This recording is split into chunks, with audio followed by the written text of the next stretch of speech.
換句話講，即係一年增加30%幾喎。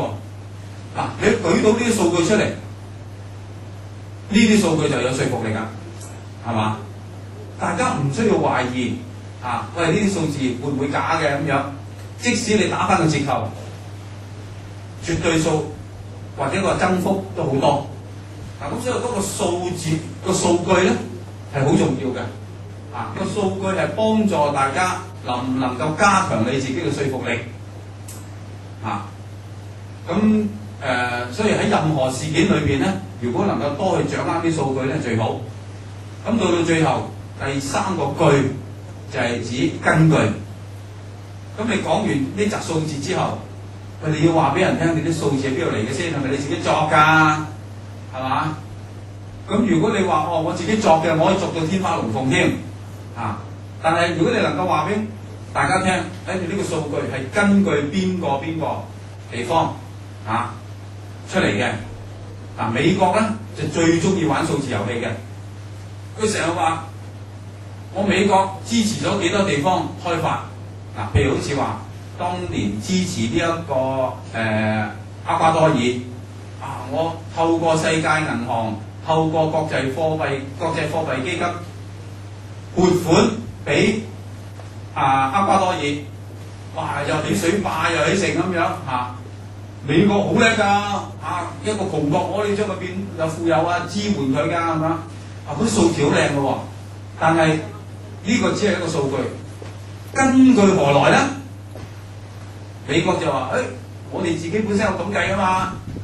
咁你即刻睇到呢個係美國自己本身嘅數據，講佢點去支援人。呢盤數一定靚嘅，係咪？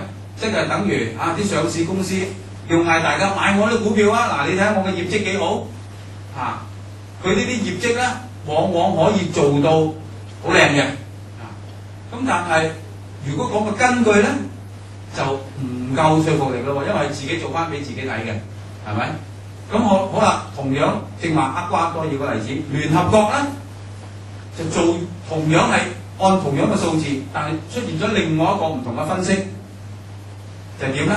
好啦，美國你支援咗厄瓜多爾幾多，但係原來背後有條件嘅喎，個條件就係我支援咗幾多錢，我借咗俾你，不過你啲錢咧，你唔可以隨便買嘢㗎。你啲嘢要買翻我美國貨，揾翻我美國公司嚟幫你起堤壩，揾翻我啲美國公司嚟幫你起化肥廠，起水利工程、起電廠，全部要揾我美國公司㗎。咁大家計下數，美國公司攞呢個合約嘅時候，會唔會計翻佢嘅利潤成本啊？計成本又計利潤。咁雖然嗰啲錢係美國借俾呢個厄瓜多爾，但係到頭來咧，聯合國計個數，70%嘅錢咧，翻去美國嘅企業裏邊嘅喎。大家你要睇到呢件事，聯合國做起嚟咧，有佢嘅理據，有佢嘅數據，亦都有佢嘅根據。個根據就係聯合國自己嘅調查機構做嘅。咁換句話講，只係得30%咧係用翻喺呢一個厄瓜多爾嘅啫。咁而呢30%裏邊咧，又有25%係當地政府攞咗嚟做，譬如好似話其他嘅政府開支啦，呢個治安保障啦，係嘛？或者係呢一個政府辦公費用啦等等。咁差唔多只係得翻5%咧，係落咗厄瓜多爾老百姓身上嘅。咁你話一計呢條數，究竟係美國掠奪咗厄瓜多爾嘅資源因為佢同你起石油、開發石油，嗰啲石油咧就幫佢美國嘅喎，係嘛？美國幫你一轉手賣，美國有幾間大公司啦，嗰啲石油公司係嘛，德士古等等係嘛？佢攞咗你啲石油咧，佢喺海外賣咧賺大錢嘅喎。而家大家你睇下澳門啲燃油都貴到飛起咁呢啲咪就係美國公司壟斷咗咯，或者唔單止美國，歐洲公司全部壟斷晒啦。所以我就話去分析呢啲嘅時候咧，大家就要睇睇理據夠唔夠，數據足唔足。你嘅根據強唔強，係嘛？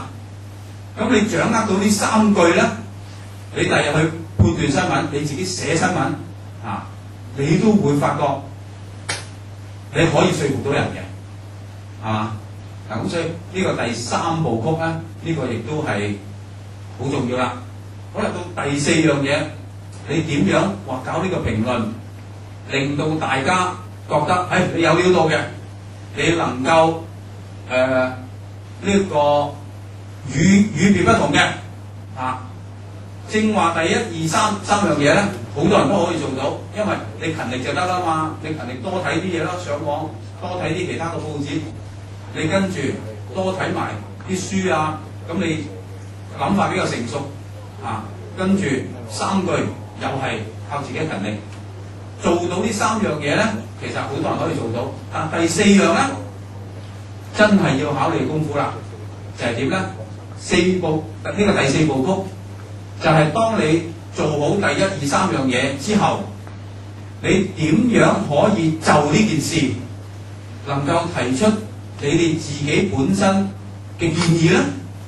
點樣解決呢啲問題嘅方法咧？嗱，好多人掌握咗資料之後，但係諗唔出點解決嘅喎，係嘛？嗱，講派錢5000蚊，大家分析到啦，呢個短暫有掌聲有好處，長遠嚟講咧，仲要靠其他配套，好啦，但係跟住要有啲咩嘅做先好做好呢個配套咧？你提出咩建議啊，令到而家澳門嗰個工種嘅結構能夠合理化啲咧？呢樣嘢好鬼難嘅喎，如果大家提到嘅，應該你要做特首嘅咯